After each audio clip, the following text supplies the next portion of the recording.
तस्य संजनयन हर्षम कुरुवृद्धः पितामह सिंहनादम विनद्योच्चै शंकम दद्मो प्रतापवान।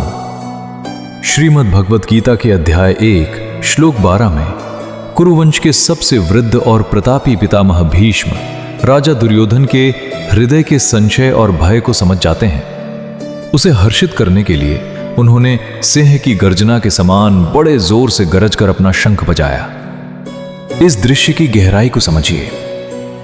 दुर्योधन अपनी घबराहट को बड़ी बड़ी बातों के पीछे छिपा रहा था, लेकिन पितामह भीष्म की अनुभवी आंखों ने उसके भीतर की हलचल को पढ़ लिया। एक सेनापति और एक संरक्षक के रूप में उन्होंने बिना कुछ कहे केवल अपने शंख की ध्वनि से यह संदेश दिया कि मैं तुम्हारे साथ खड़ा हूं। यह सिंहनाद केवल युद्ध का शंखनाद नहीं था, बल्कि एक सांत्वना थी, एक आश्वासन था। यह श्लोक हमें सिखाता है कि एक सच्चा मार्गदर्शक वही है जो आपके मौन को समझे और जब आप टूटने लगें तो अपनी शक्ति से आपके भीतर साहस भर दे।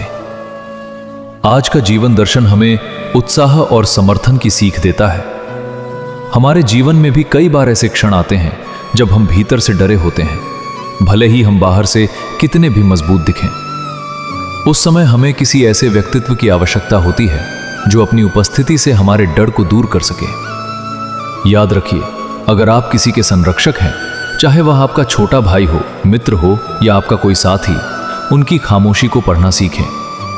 कभी कभी आपका एक सकारात्मक शब्द या एक छोटा सा कार्य किसी डूबते हुए मन को उबार सकता है। अपने भीतर उस सिंह को जगाइए जो दूसरों के जीवन से अंधकार और भय को भगा सके। जब हम दूसरों को हिम्मत देते हैं तो हमारी अपनी शक्ति भी कई गुना बढ़ जाती है। मेरे प्रिय, अकेलेपन और संशय के क्षणों में उस परम सत्ता के शंखनाद को सुनने की कोशिश करना। तुम कभी अकेले नहीं हो। ईश्वर की शक्ति तुम्हारे भीतर सदा जागृत है, बस उसे पहचानने की देरी है।